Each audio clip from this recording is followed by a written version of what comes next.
Yeah, Look at this thing. yeah. Too up, too down. Look at this thing.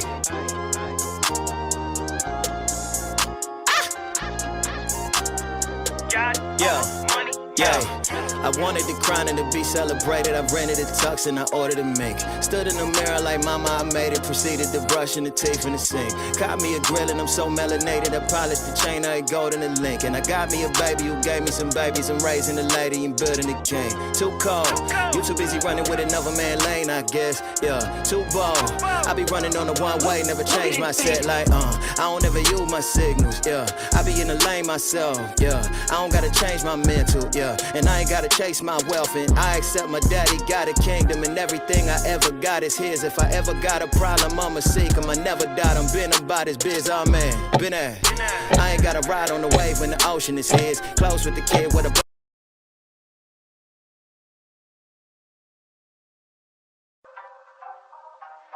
What's good, baby? It's your boy Dale. I'm back in the saddle again. Our motto is to buy, build. We already bought it already, so we already own it, free and clear. Refinance to long-term debt, cash flow. That is the motto. Cliff, man, is that a pretty strong motto, man? What do you think? Man, the model is strong. Like, you're getting each piece of the invest, right?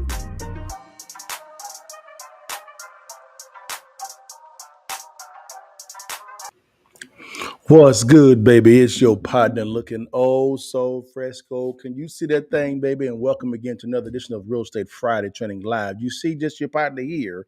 Cliff is away on family business, so it just be me today, but it's all good. I still look better than you. So you get the blessing of seeing your partner. It's all good, baby. I hope pray all is well with you. If you could, guys, at the beginning, if you could share, no matter what platform you're on, like and subscribe, and I hope we give you some value today, guys. Let's dive into this today, guys.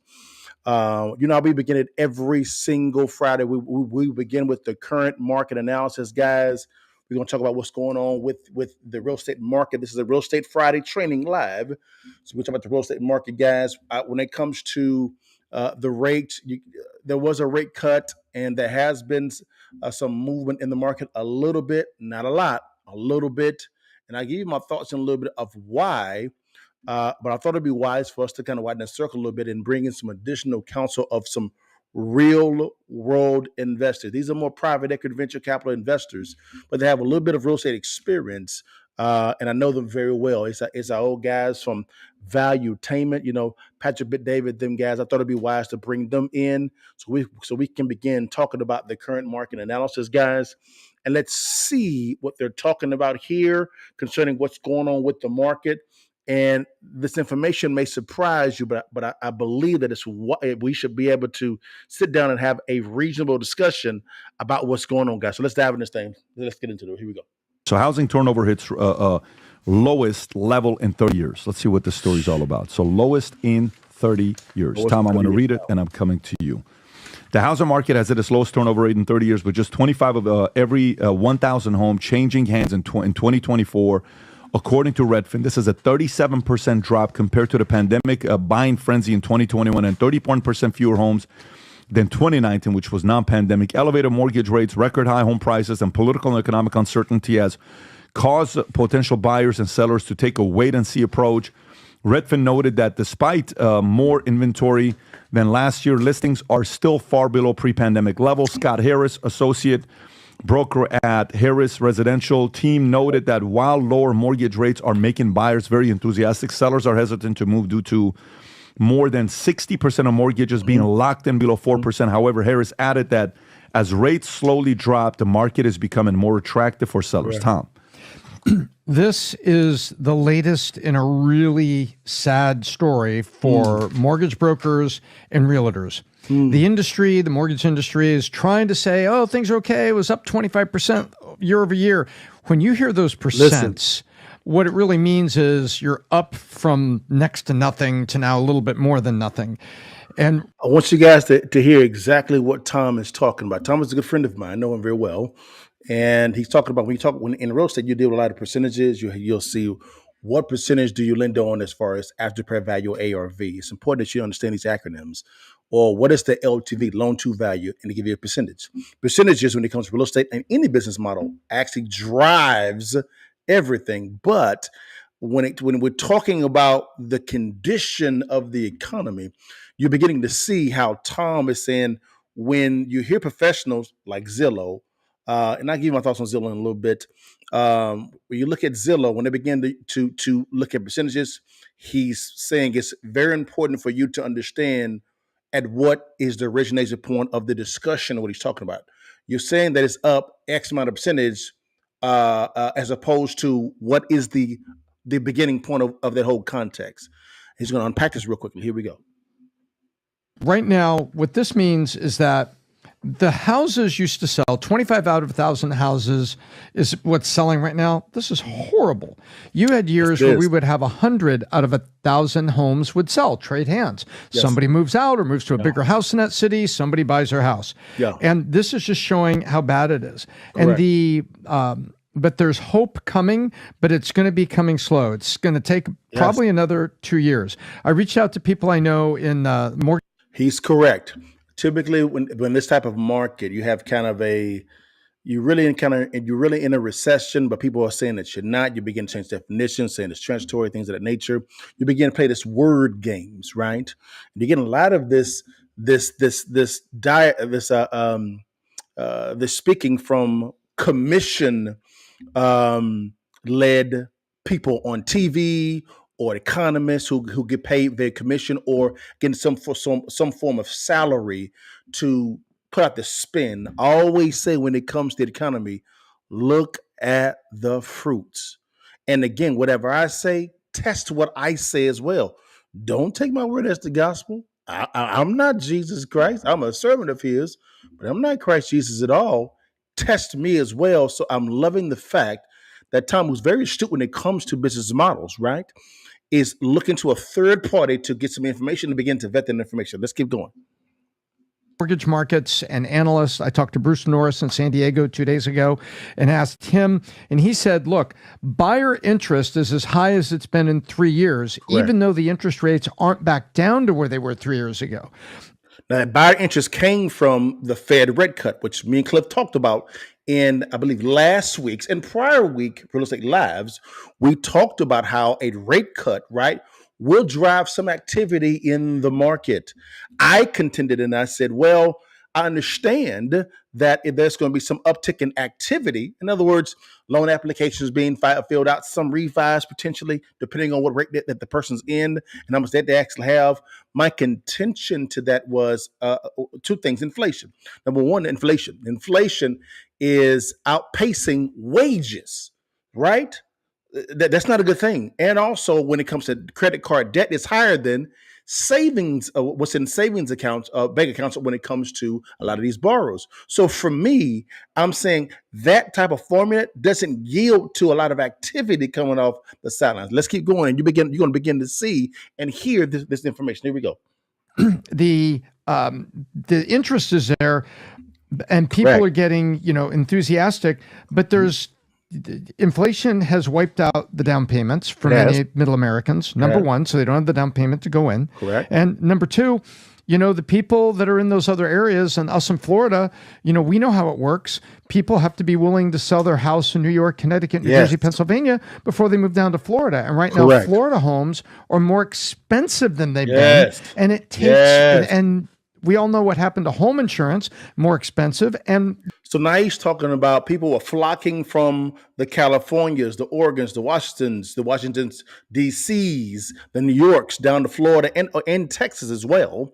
And you're beginning to see really in the Miami area, some parts of Fort Lauderdale and Palm Beach, right? Still Florida is okay because that's more inwardly in, maybe in Orlando, but really centralized around Miami, right? And Miami is heavily inflated right now. And if you go to Texas, you have that same reality in Austin, Texas as well also, right? Now, the strange thing, and also in some parts of Houston, the city of Houston itself, but you'll see places like Dallas, at the outskirts of Houston, Humboldt, things of that nature, San Antonio, Waco, the inflation effect is not so much there because most of the population flock toward the Austins, flock toward the Miami, Floridas, and you're beginning to see that it's costing people more money to not only rent, but also to purchase properties. Let's keep going. Therefore, if your home's expensive, then your property taxes are up. And suddenly it takes a heck of a lot more income to even afford the house. So the turnover rate is just showing how bad life has gotten for people that are in the industry. And it's still going to take about 2 years coming out of this.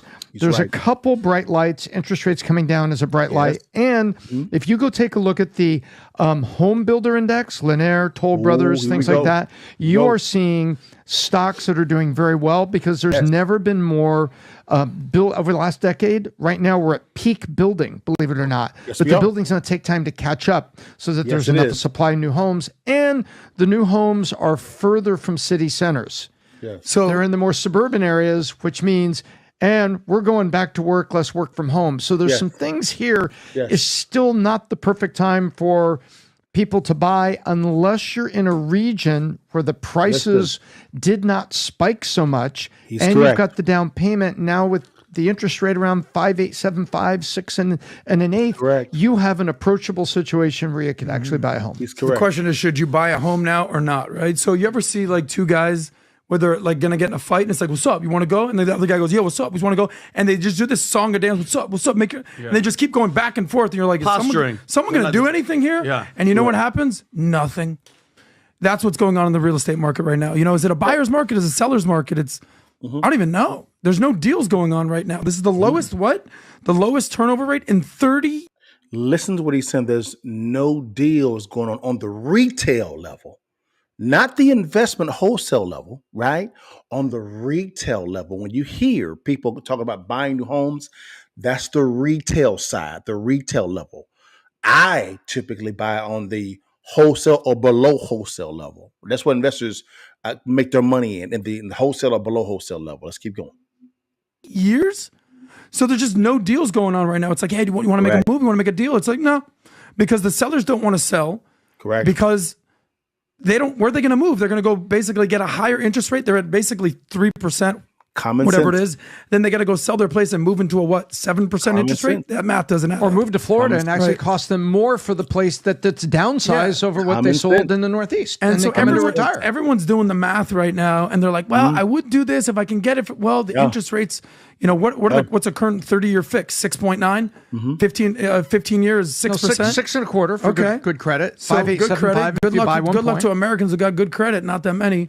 But I just don't think there's many. This was at 6 and a quarter with good credit, 5 point. You can go down to most likely 5 and a quarter, 5.5 if you buy down a point, 0.75 basis points, which is 0.75%, or 1 basis point or 1 point, which is possible. That's possible. You're looking at a 5.5 low interest rate. That's with good credit.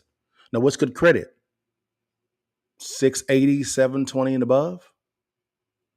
That's the retail level, guys. Many deals happening, and we see all the time, you know, the mortgage guys that were making $1 million a year. They're like, yeah, I'm looking for a new job right now. It's the wait and see. You said this yesterday in the BDC meeting. What's the phrase that I use most often? You remember you did that? And you're like, we'll see. We'll see. That's what's going on in the real estate market right now. Vinny, you've been looking around. You've been looking around for a place, and you've been also, what did I say? Go get smarter, right? Smarter about loans, smarter about neighborhoods, smarter about HOAs. Yeah, correct. And then, because I told Pat about this. Did you guys know the income required to afford the average house in the United States from 2020 to 2024 is? In 2020, Tom, it was $53,679. Guess how much it is in 2024? Take a guess. You got $121,398. Well, Rob, I just slacked you a chart. So mind you. So we're gonna stop right there with that. So what he's talking about, guys, real quickly, he is Vinny, who's actively looking for a property right now to buy on a retail side, right? He's saying that in order for you to buy a property, he's comparing from 2020 to today, 2024, right? In 2020, it's $53,000 to buy a house. That was what you had to qualify for as far as income, right? And this really depends on the house that you buy, the size of the house, price point, things of that nature. But for you to buy the same house, right, in 2020, it's $53,000. In 2024, it's $123,000. More than double the amount to qualify from an income standpoint to buy a home. Now, do you see why there's not a lot of movement going on, right, in an inflationary happy type of economy right now? You see that right now because, again, inflation's outpacing wages right now. And number two, people have more credit card debt than savings in the bank. That's a recipe for there being not that much movement at all. Does that make sense, guys? Give me your thoughts, guys. Does it make sense? Let me know your thoughts in the comments below, whatever it may be. But if you could, guys, just understand this. When it comes to any business model, specifically in real estate, right? Don't go off what I say or what someone else is telling you, right? Vet that information. Vet it, right? Vet that information. And number two,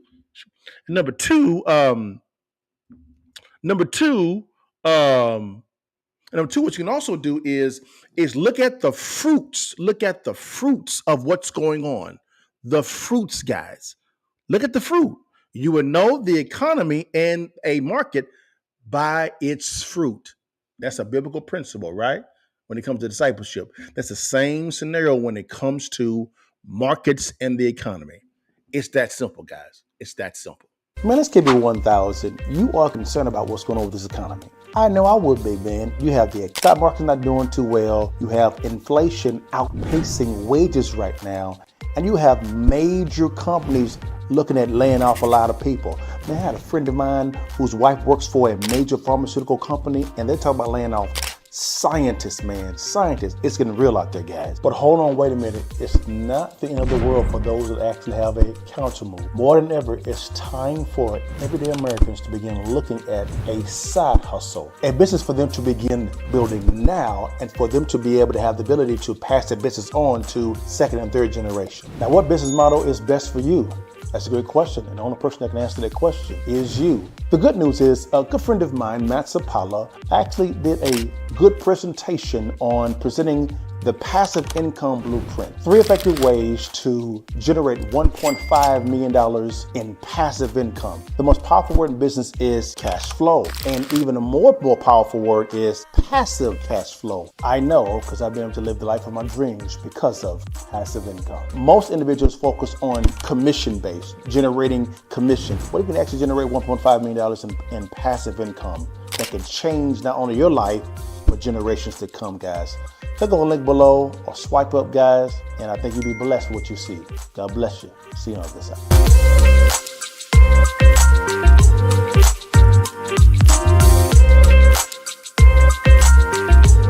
All right, guys. Last week, Cliff and I went through Vice President Kamala Harris's tax presentation or policy, and we talked about how it could affect investors, right? And if you want to go see that, guys, just go to last week's Real Estate Friday Training Live, and you'll see it right there. And you'll be able to see us walk through that thing methodically, right? What she was proposing. And we also said that last week we will be going through President Donald Trump's tax policies today. And so we're inviting in a tax strategist. So when it's licensed into this to walk through this, guys, we're going to walk right through President Trump's tax policy and how it's going to either affect in a positive or negative way investors and the market, if that makes some sense, guys. So let's go ahead and dive into this real quickly, guys. We're going to invite in this gentleman by the name of Carlton Dennis, brother. He's a tax strategist, and he's going to talk. We're going to talk through how this is going to. This is President Donald Trump's tax policy, and we're going to kind of reason together and see how it's going to either positively or negatively affect investors and or the market. Let's dive into the thing. Here we go. Today, I'm going to discuss what Trump recently said about income taxes. And here's a hint, he doesn't like them very much. Without further ado, let's dive in.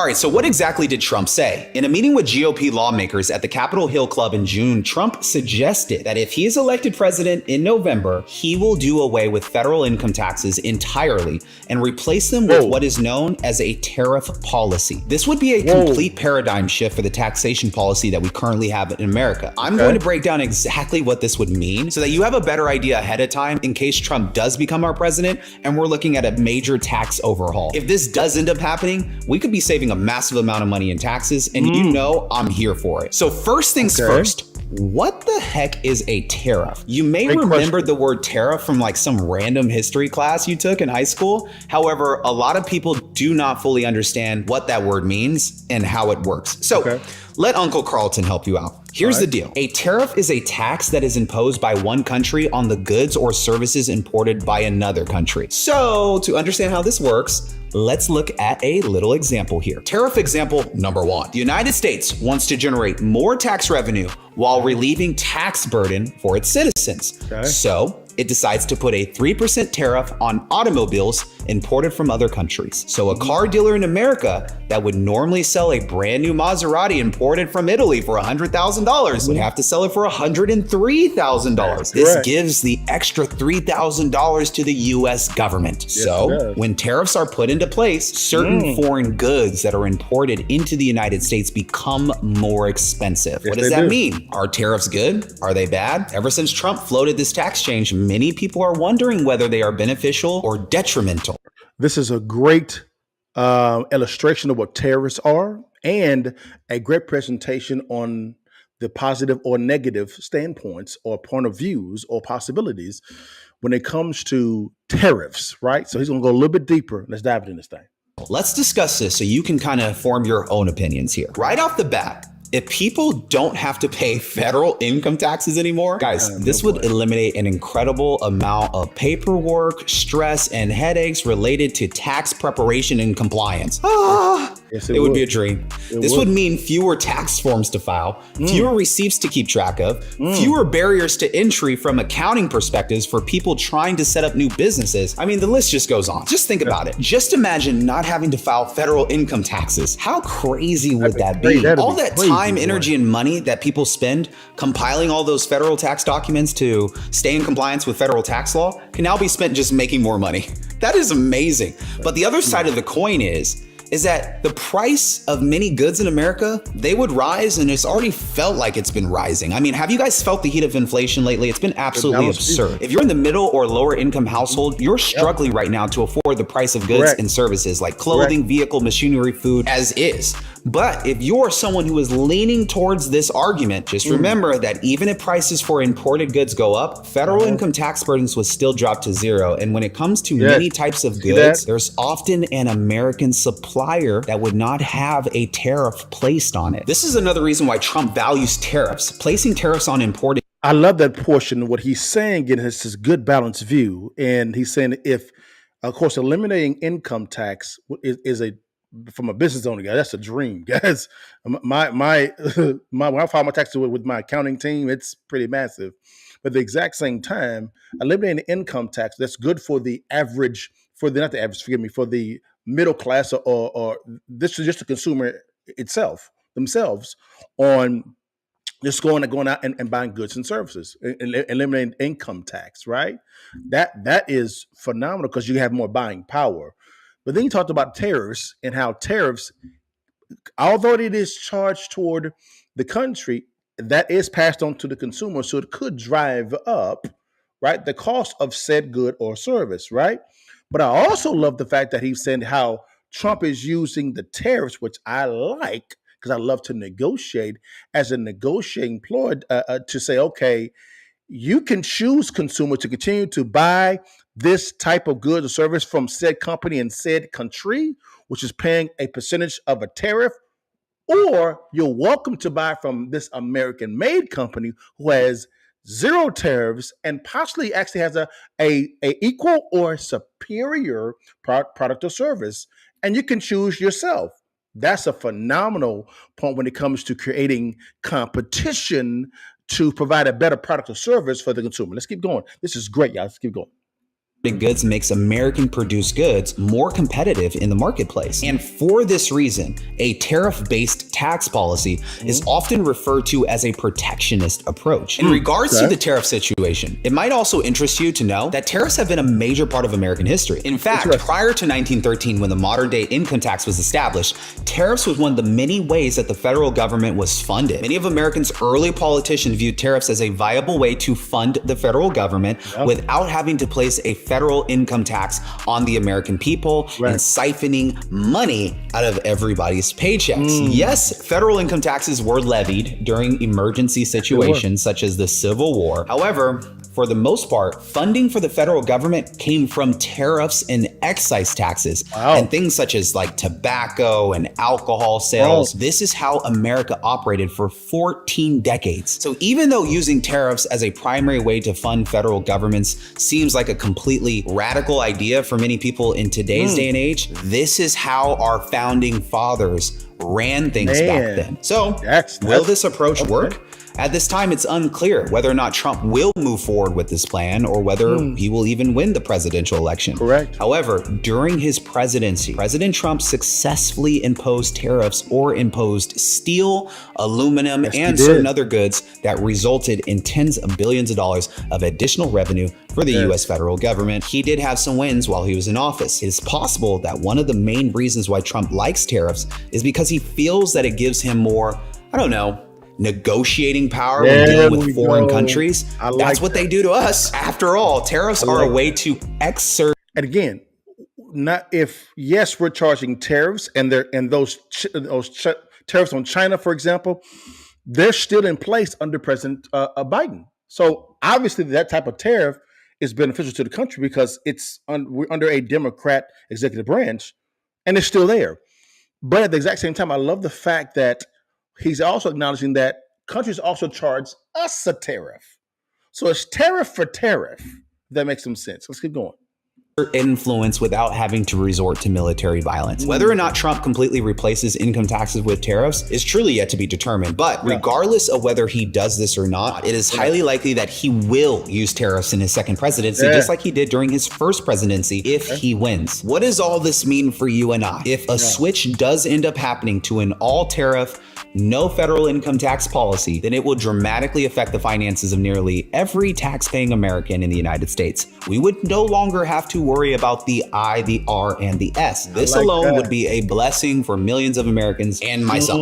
But it is true that you would have to spend more on goods. You could potentially mitigate some of that extra cost by finding American-based suppliers for a majority of the goods that you need to buy. But keep in mind, the prices might go up. Also keep in mind that if you happen to own a business that exports goods, that other countries could choose to retaliate to tariffs by adding tariffs of their own. So your goods might become more expensive in other nations as well. You might want to consider factoring in this into your business plan if you own a business that does business with other countries. What other tax changes can we expect though? I mean, the tariffs is nice, but is there anything else that would hit? The first time that Trump was in office, Trump's administration brought about sweeping changes to the tax code that were mostly laid out in the Tax Cuts and Jobs Act, also known as the TCJA.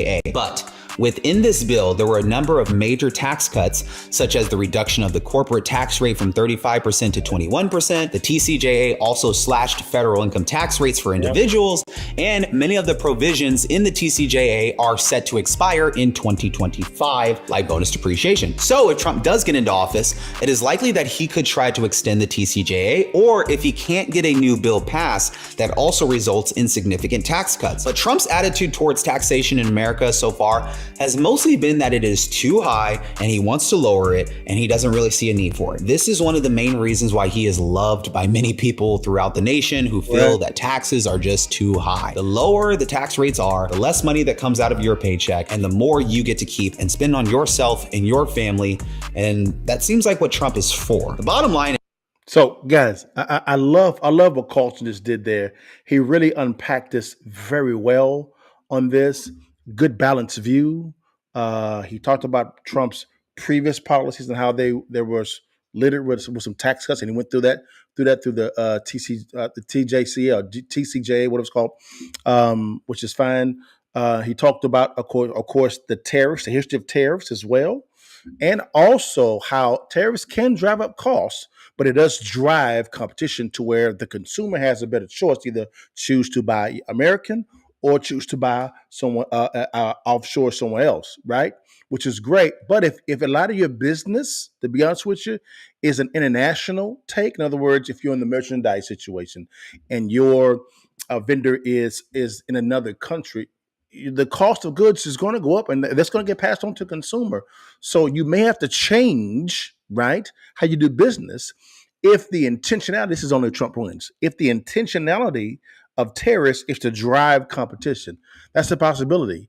All in all, as Carlton said, of course, Trump's intention is to cut taxes. That's his intention. And he did somewhat of that in his first term, right?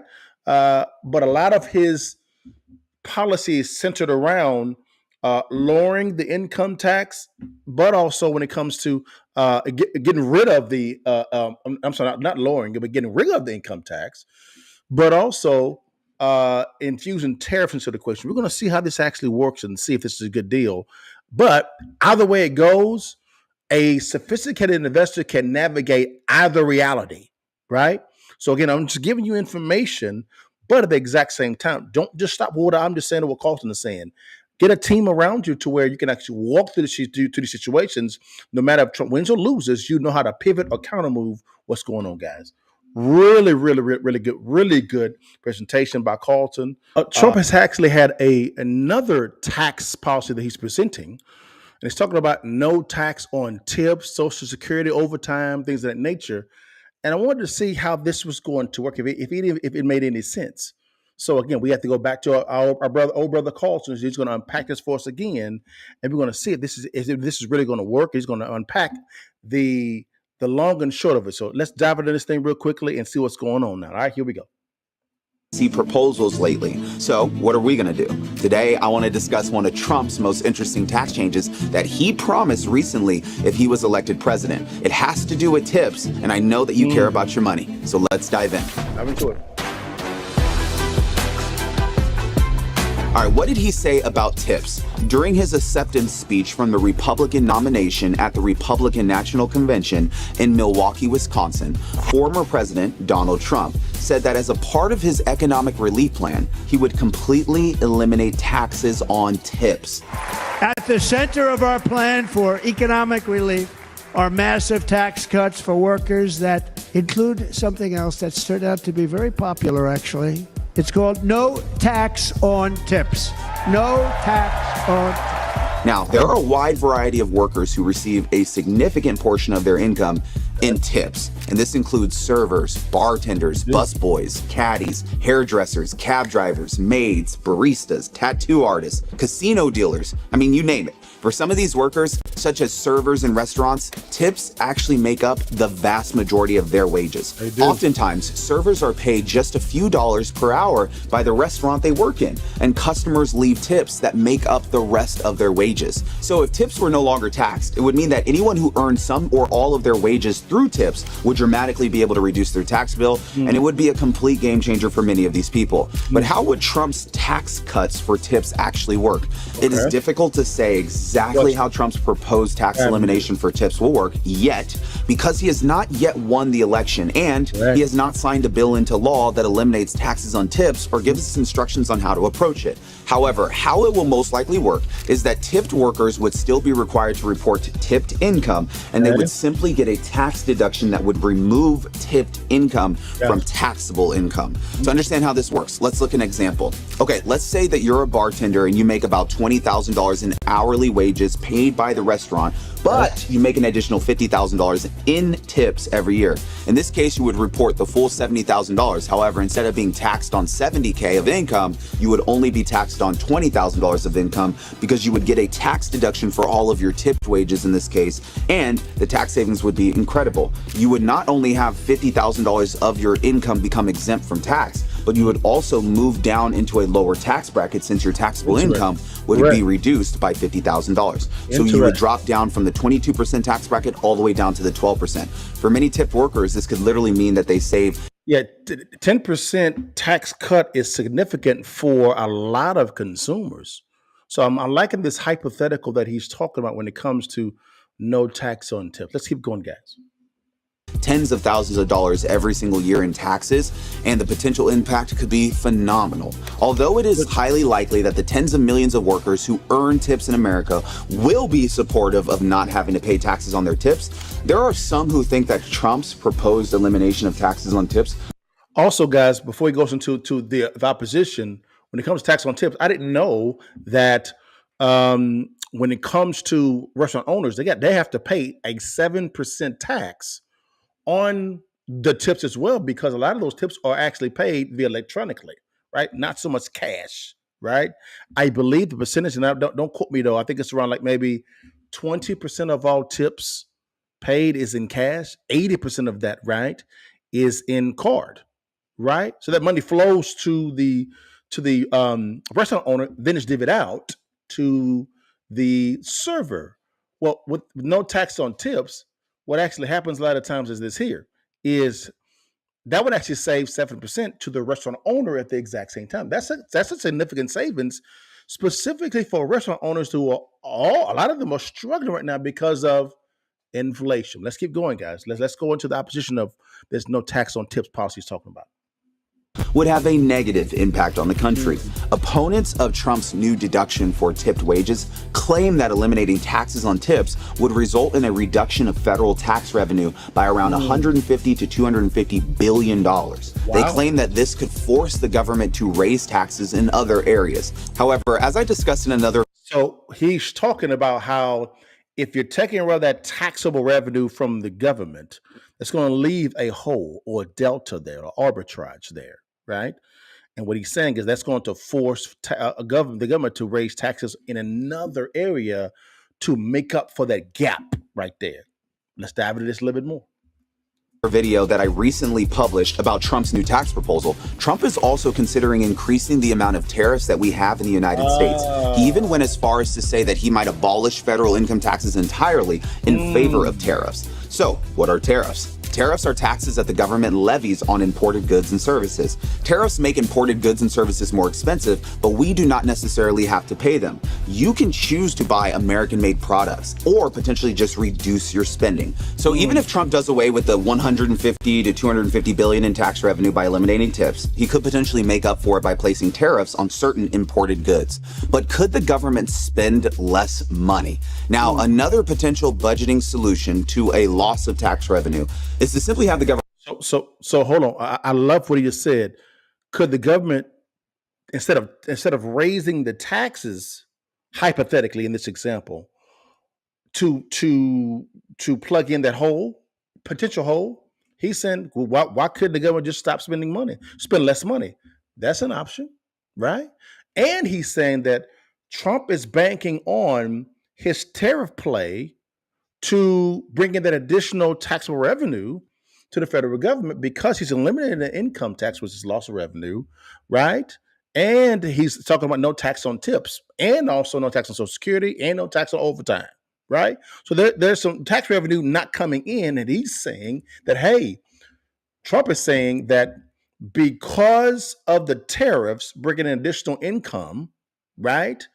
And also he's also saying because the environment's more ripened by it being a less tax burden to the consumer who's driving this whole bus, there's going to be more activity in the free marketplace that's going to organically, guys, produce more taxable income in sales tax and other taxable income as well. Also, people are buying homes, taxes there. People are buying more cars, taxes there. People are buying more goods and services, taxes there. So that ramp up because the environment's more ripe, right? Because of the less tax burden on consumers.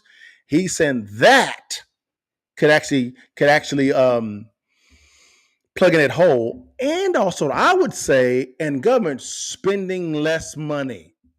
Why is that never a option when it comes to the government? Stop spending so much damn money. Let's keep going. Government spend less money. I mean, there are sources that claim that the government wastes all the kinds of money that we provide them. For example, an oversight report from Senator Rand Paul claimed that the government recently wasted $900 billion. Rand Paul claimed that the government wastes money in many different ways, such as spending $1.7 billion on maintaining empty buildings. In this report, Rand Paul asserted that the government even wasted money by giving COVID-era Paycheck Protection Program funds to scammers who used Barbie dolls as ID photos on their PPP loan applications. It's not just Rand Paul who has been claiming that the government is wasting epic amounts of money. You probably even feel like this as an American citizen. According to the Government Accountability Office, improper payments, which are payments that are made incorrectly by the government, cost the United States government $247 billion in the year of 2022 alone. It is estimated that U.S. government has lost over $2.4 trillion in simple payment errors over the last 2 decades. So yes, eliminating taxes on tips could potentially cost the government $150 to $250 billion in tax revenue. However, if the government's accountability office report is accurate, then the government is already wasting 10 to 20 times the amount by simply making payment errors on a regular basis. I have only talked about some of the money the government is.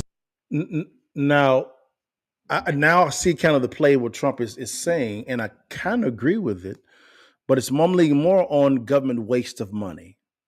So, and I'll give you my thoughts in a second, but I can understand the psyche, and it's hypothetical because he's not in office. But let's keep going though.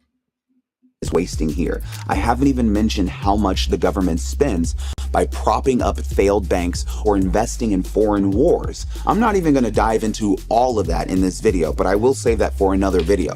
The point that I'm trying to make here is that there are other ways to help balance the budget that don't involve raising taxes or maintaining high taxes. We can also curb government spending and reduce the amount of money that the government wastes through payment errors, falling victim to fraud, or spending the U.S. taxpayer dollars unwisely. But is Trump's tax proposal just a clever campaign move? Think about it for a second. He's going for re-election. During his speech at the RNC, Trump claimed that his idea to eliminate taxes on tips came about after he had a discussion with a server at the Trump International Hotel in Las Vegas. The waitress told Trump that she and her fellow servers were getting absolutely crushed on tip taxes and asked him if he could help. So Trump apparently felt bad about how the waitresses and waiters were getting treated from a tax perspective and decided to eliminate taxes on tips to try to make life easier for them and other tipped workers. However, not everyone is convinced that Trump simply chose to do this out of the goodness of his heart. Others feel that this was a clever attempt to win over millions of tipped workers to vote for him in this upcoming election while minimally affecting the federal budget. More than a third of tipped workers already pay no federal income taxes due to having low annual earnings, and taxes on tips make up very small percentages of federal tax revenue. We may never know exactly what Trump's motivation was for this tip proposal, but it is safe to say that eliminating taxes for tips could help provide a substantial amount of tax relief for millions of tipped workers. And yes, it is also possible that many of these people who have not decided who they will vote for could potentially do so by voting for Trump now that he made this proposal. So how could taxes on tips affect other jobs? If a bill is ultimately passed that eliminates taxes on tips, it could motivate more people who are working other jobs to try to obtain a tip job. For example, a man who is making $70,000 a year as a teacher and paying full taxes might try to swap a career to become a bartender and only pay taxes on a fraction of his income. Jobs where people earn tips could soon become a whole lot more popular than they are currently. It is also possible that workers may start asking their employers if they can receive a portion of their salary as tips. There could be a number of different tax strategies that could get created. If that happens, that'd be kind of cool to do, because you saw there, and I may redo this video that I did on the Counter Move podcast on the baseball player Oshani out of L.A. The L.A. Dodgers. He used to play for the Anaheim Angels, and what he did was he structured his contract to where, since he was in California, the lion's share of his income comes after he gets finished playing that 10-year contract. So I think he's making $2 million a year for 10 years. And he signed a massive contract, but the lion's share of that is going to be paid to him after the 10 years is over with, right? And he may be on another team in a more tax-friendly environment. So therefore, if he's, let's say, in Texas or Florida, right, he will pay a significant less tax burden than if he was playing in California collecting that cash. Brilliant structure. You also saw the exact same thing when it came to Jim Harbaugh when he coached at the University of Michigan. The lion's share of his income was paid in a life insurance policy. The lion's share of it. Why? Because it decreases tax liability. I see what he's talking about there, and it's not theory. It's being done most of the time. When it comes to compensation for CEOs, A lot of that package is in stocks, life insurance. Why? Because it lessens their tax burden. Oh, I'm loving this, man. Let's keep going. As a result of this proposal, I myself am curious to see exactly how this is going to happen and how soon this could happen. So, guys, great presentation by our partner Dennis. He does a phenomenal job, guys. You're welcome to follow him. Good guy. Let me give you my thoughts on this Trump situation, on this no tax on tips, overtime, really on the tips there, but really overtime as well as Social Security. When it comes to the tips, I can see how that could be beneficial. Right now, granted, people that are servers are paying a less in taxes because of their income bracket. But if you can decrease your tax burden, that's a net positive, right? And it also no tax on tips, hypothetically, because he's not elected yet, benefits restaurant owners as well, also. And there's also an option for a teacher or a W-2 worker paying a higher taxable wage can move over to a bartender or request that the employer pays them more in a tip structure. Hello. So that they lessen their tax liability. If it's a benefit for the company, the companies would actually do it. And it's not based on hypothetical, guys. Now, I don't know what that would look like. I have to look into more of the structure. That's more of a tax attorney and an asset protection attorney and a CPA, an accountant discussion. But I can see how that structure could work based on O'Shaughnessy and the MLB, as well as when it comes to Jim Harbaugh, when it comes to NCAA, as an employee. Again, both of these individuals, O'Shaughnessy and Jim Harbaugh, were employees, and they were looking for ways to lessen their tax burden. And they got the right people in place to be able to get that accomplished, and they did it. So this may be a net positive. So I would say from a tariff standpoint, I gotta be honest, I like the tariff play from a negotiating standpoint because it forces competition, right? Forces competition. So I like that play. The tariff play is vague, right? So I'm gonna need a little bit more specifics from Trump on that. But what kind of gives me a good, I would say, vibe, so to speak, or good thoughts on that is we've seen the tariff play in his first term, and those tariffs are still in place, specifically in China, under the Biden administration, under the Biden-Harris administration. So both a Democrat and Republican administrations in the executive branch actually like tariffs, right? And the history behind tariffs is phenomenal. I like the play of abolishing income tax. I like the play of no tax on tips, overtime, and Social Security. I like the play also of him lowering the corporate tax from 21 to 15% as well. I like that. That's great.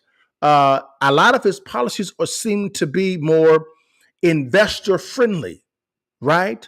Because you are lessening the load on the corporations and also and also employees, depending on your employee status, right? When it comes to the tax code. And that question is for a licensed tax and accounting professional. That is not me at all. I'm a real estate developer and a private equity VC financier. That's my space. But I kind of shake hands with this tax policy. It gives the environment for capital to be invested, which creates jobs, which allows for you to hire more employees, which you then pay them a wage, which then they can actually buy housing and cars and travel and spend money, and the consumers are keeping more of their money at the house, right? I like this policy. It makes sense. Again, I didn't hear anything about raising taxes in Trump's policy. All I heard about is cutting taxes and providing. Now, the tariff may be some form of a tax, but I would say no to that because of the fact that, again, there's tariffs on the books now that the Biden-Harris administration has in place right now. But I still want to see some additional context on this. But all in all, I like the play, guys. That makes a lot of sense, man. So, hey, Trump, still got questions? but I'm liking what I'm seeing so far. Great work on that one, big dog. Big dog. Great work on that one, brother. What's good, y'all? LaDale Buggs here. Most individuals that I talked to today, they're really concerned about the economy, specifically the volatility of it. Number one, they're really concerned about inflation. Now, the area of their concerns really centers around the variable of inflation. Inflation right now is really outpacing people's wages, number one. And number two, it's beginning to affect their 401k and IRAs because their retirement accounts are connected or intertwined with the stock market. Over the years, I've been fairly successful in real estate investing. Currently, I own about $35 million worth of real estate under management. And also my partner and I have been able to build our private equity and venture capital firm to about $1.2 billion worth of assets under management. Now, this success has taken place in up or down economies. Now, whenever there's volatility in the market, opportunities begin to show up. There are 3 investment strategies that, if implemented the correct way, any investor can go from 0 to 6 figures in the next 6 to 12 months. Click on the link below or swipe up and let's talk through these strategies.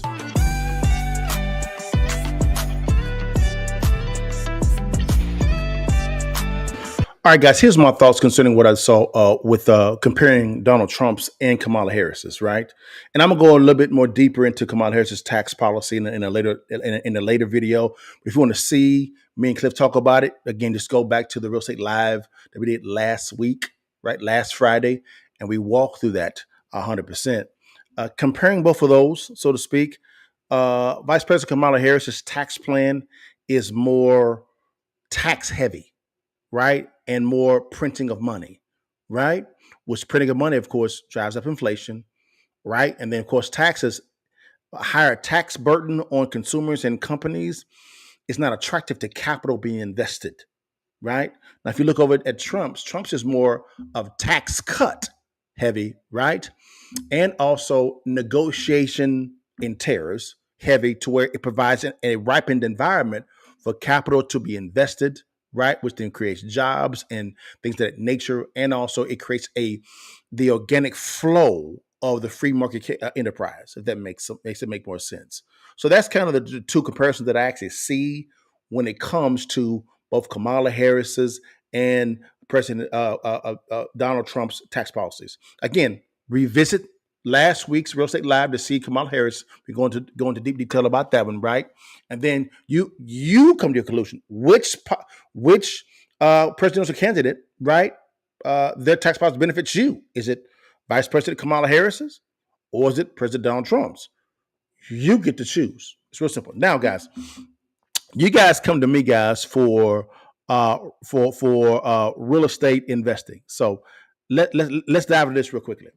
Now, this strategy we're going to go through right now benefits any investor, whether it is a Democrat in office or Republican in office or even independent, right? And to me, it's one of the most powerful investment strategies, I believe, in any marketplace, any industry. So much so, corporations and individual investors like you actually use it. It's called joint venture investing, guys. And I wanted to bring this in real quickly, guys, and walk through the different types of joint venture investing. And then I'll show you guys how this benefits you so much, right? It's going to be very simple to go through. So let's walk through this real quickly, guys. All right. Walk through this real quickly. Now, here we go. Joint venture investing. Let's walk through this real quickly.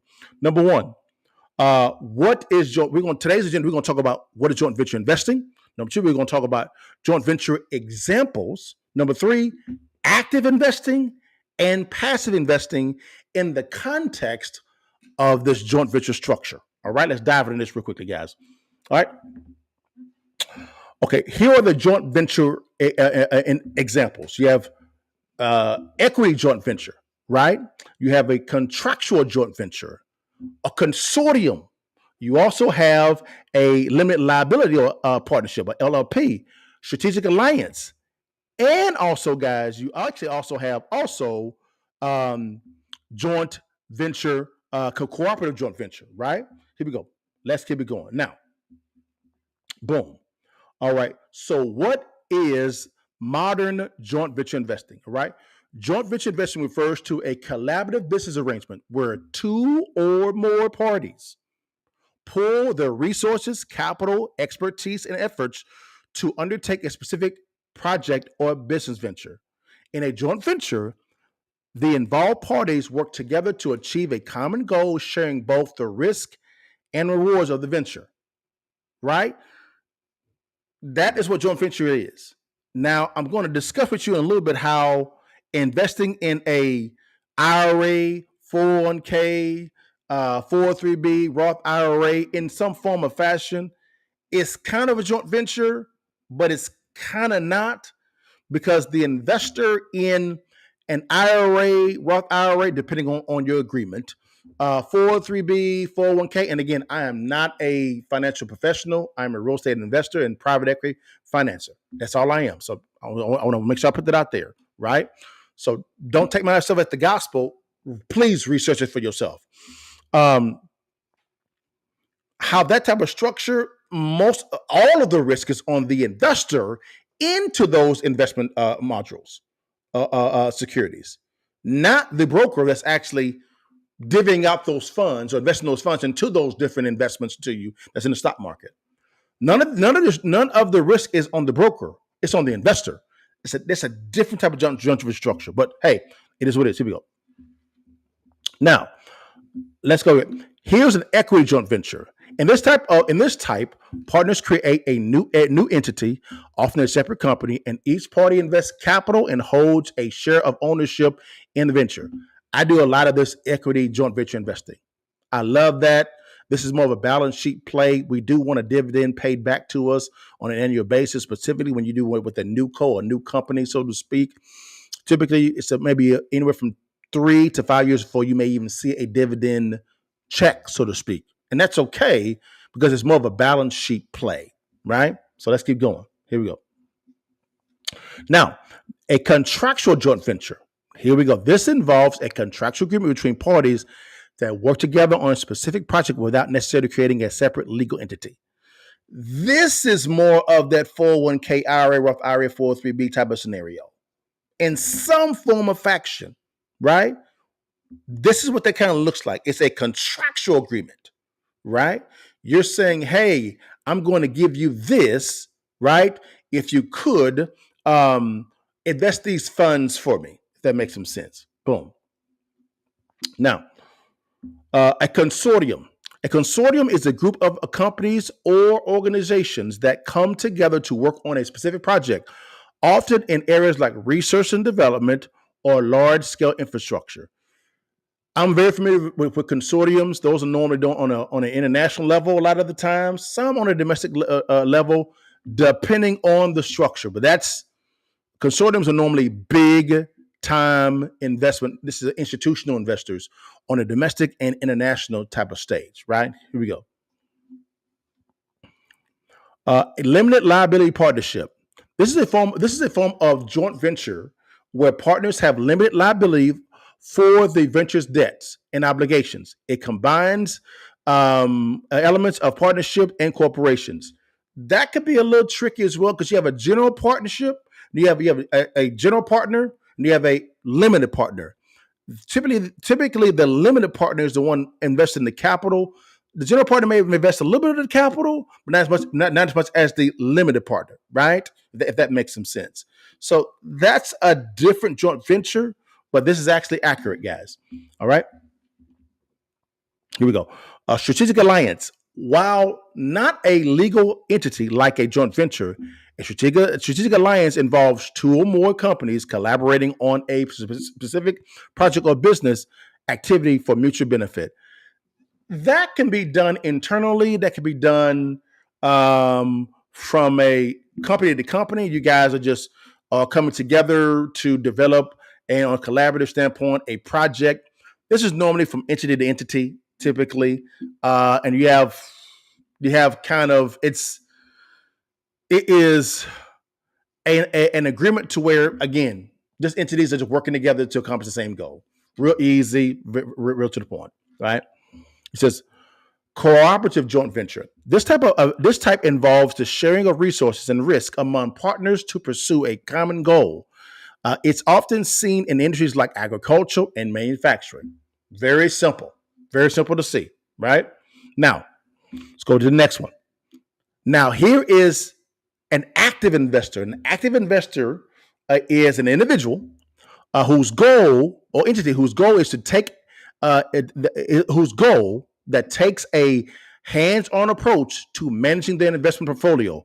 They are actively involved in making decisions about the securities or assets to buy, sell, or hold. This is an active person. Now, here's the mission. They want to buy, sell, or hold assets. The vision, managing and growing investment portfolio. The goal, generating a good rate of return. An active investor is like myself. I love being active in things that I am. That's another word for that is operator. In other words, for that is operator. If that makes some sense, guys, right? Typically in real estate, I am an active investor, right? So I'm typically hands-on in that.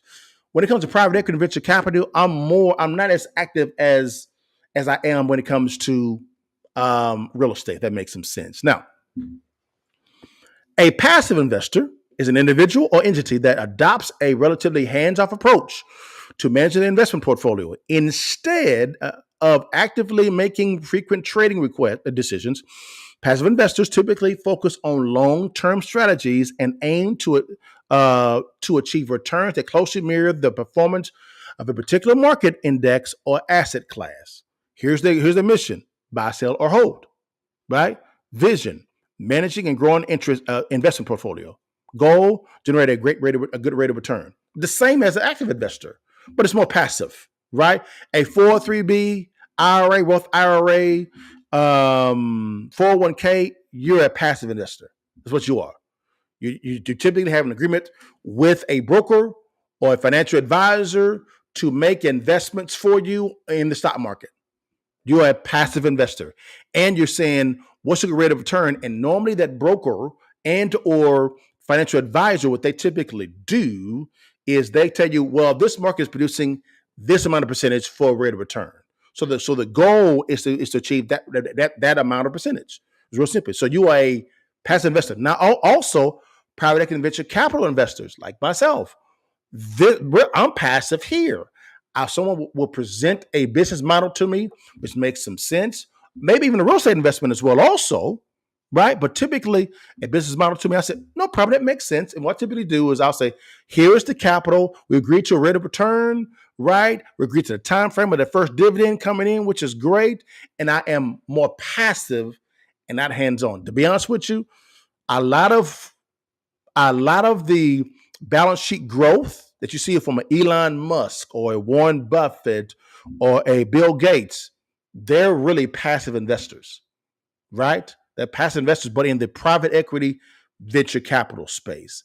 It's balance sheet play is what it is. They're getting paid a dividend on an annual basis, right? But that dividend may not come in for the next 3 to 4 years. And that's okay. That's okay. And then you also have, now, which option works best for you? I don't know. I don't know where you are, but you got a deep dive on what a passive investor is and an active investor is in the context or confines of a joint venture structure, right? So again, rewatch this again, burn it on your brain a little bit to see which one works best for you. All right. And you could be both. You could be a active investor here when you're more hands-on and a passive investor over here. Like me. That's what I kind of do. It's real simple, guys. Now also, guys, to let you guys know, we are also, because I'm asked a lot of the times when it comes to doing a lot of real estate investing or things of that nature, I'm asked a lot of the times, guys, to, hey, Dale, can you train me? Can you? No problem with it at all. Hey, I say, hey, guys, it's probably better for me to kind of teach you how to do this, right? And if I can teach you how to locate a distressed property, right? Teach you how to structure that thing the right way, right? To vet the deal the right way and to structure the deal the correct way, you can close more transactions and we can be JV together. Again, passive investor, right? Passive investor to where you bring the deal, it makes sense. We'll help you structure things of that nature and we'll fund it. We'll fund the deal. No problem. We can profit share. I'm cool with that. I'm offering a free distressed property ebook. It's free. It doesn't cost you a dime at all. I don't want none of your money. I want to get you this information, right? Because the next 3 to 5 years is, to me, is the best time I've in my lifetime to begin to acquire real estate, whether it be single family residence, multifamily, apartment complex, and commercial. Guys, I'm trying to told you, this is going to be one of the best times to get this accomplished. In this free ebook, it's free, guys. You learn how to locate a distressed property in your city, right? How to market for the deal, right? Once you locate it, how do you market for a deal? It's in the free ebook. Call scripts on what you can say when you begin to call or talk to someone one-on-one, right? Get your deal closed and funded. Again, we're talking about joint JVing together. You find the deal, I'll fund the deal for you. We can profit share together. It's very simple. Renovation and construction strategies, right? I have met so many type of investors that once they get the deal, that they think they have a deal. The deal sucks when it comes to numbers because they didn't know how to look at the renovation cost, scope of work, and the construction costs if you're doing some new construction. They don't know the numbers there. We walk through those strategies in this free ebook, guys, and also our wealth management strategy. How do you generate a rate of return? Are you going to buy, renovate, flip, buy or renovate, hold, right? Buy and rent? You're going to sell finance, or are you going to lease it out?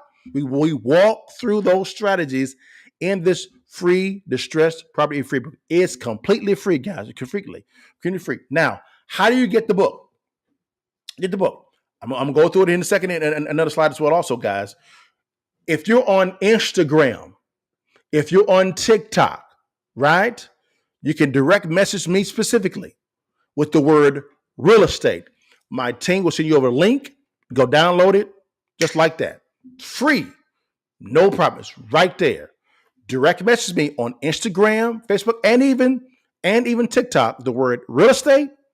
And what my team will send you over a link. Download it. Download it. It's that simple, guys.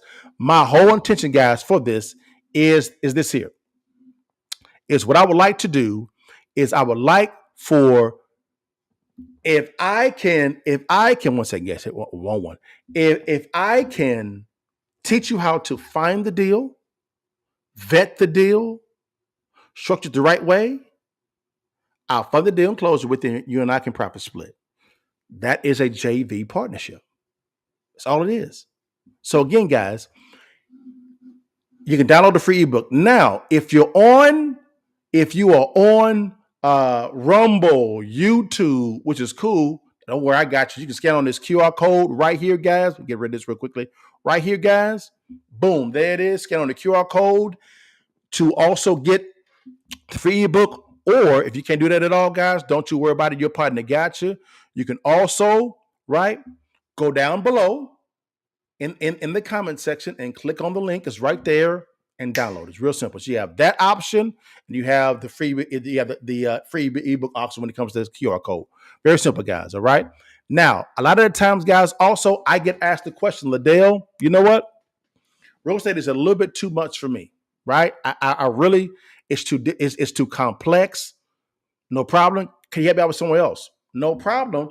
Hey, we have a good friend of mine, Matt Sapala, did a book that did a free presentation called The Passive Income Blueprint, right? And he's talking about how to generate $1.5 million in passive income because that's what he does as well. And he does a case study on your partner. You know what I'm talking about? Your boy, famous. You see that thing, baby. It's free. Doesn't cost you a dime at all. And he walks through the top 3 ways to generate a good passive income. And then you get to choose. It is free. Again, if you're on if you're on Rumble, if you're on Facebook, or if you're on YouTube, go down below in the comment section and click on the link. It's right there. It is free. That didn't cost you a dime. Now, if you said, Dale, I really want that QR code, I got you, baby. Don't you worry. Your partner got you. If you're on YouTube, don't you worry about it. Scan on the QR code, but it's right there, baby. Right there for you. And you go right to that same spot. Again, it's 100% free.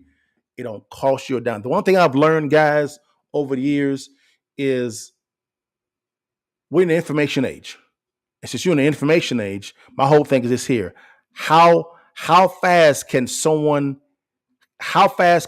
be able to learn the principles that they may have learned when they were younger is real simple online.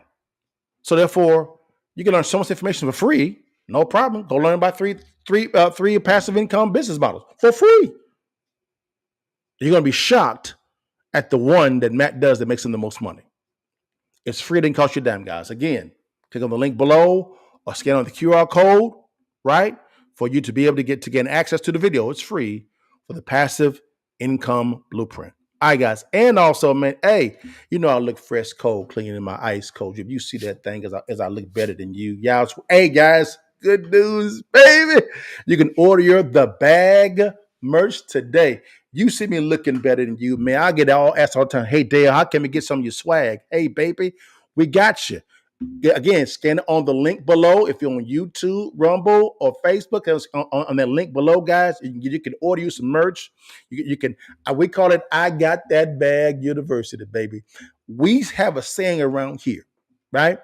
What's your diploma? You show them the check, baby. You show them that you got the bag, baby. Now, again, if you want that code, don't you worry. Your partner got you. The code is right there on the screen with you, baby. Let me make it look pretty for you as well. Boom, there it is. You can scan on the QR code if you're on YouTube, Rumble, or even Facebook. It's right there, baby. Go get you some merch, baby. You can look at fresh, cold, clean. And your ice cold drip. You see that thing, baby. You know what I say every time. Here we go. Let me get you off the screen real fast, guys. You see it. Take the picture for your mama now. You see it. I know. You see it. You see it. Take the picture. Here it is, guys. Now, here it is. You see it. Don't you worry. Your partner. You see it. But anyways, all right, guys. I'm tripping. But anyways, go get your merch, guys. And guys, real quickly, man, I hope this was good for you guys. Let me know. Did it make any sense at all? I pray it added some value to you guys. My whole thing is very simple, guys. If I could add value to your life by just teaching these methods that I learned from my rich dad, and I actually interviewed him on my show, the Economy Podcast, Percy Swaggity. That's my rich dad that taught me a lot of these principles, right? If I could teach you the same thing, guys, because again, my mom didn't teach me anything about credit.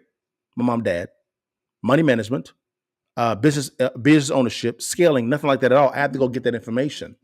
And so I spent a lot of money to get it accomplished. Don't you worry. Let me help you out. We'll just give you some information. My Uncle Gary also gave me the information as well. So again, if I'm your Uncle Gary, great, no problem with it at all. All I'm saying, guys, is, man, go get the information. It's free. It doesn't cost you a damn dime, but your time. But anyways, guys, thank you so much for your time. God bless you. You know I end it every single time. Before you leave and while you can, you see that thing, baby. Take that damn picture and give it to your mama and say it with your chest. Holler at your partner. God bless you guys. See you next week, guys. Peace. Long live the king.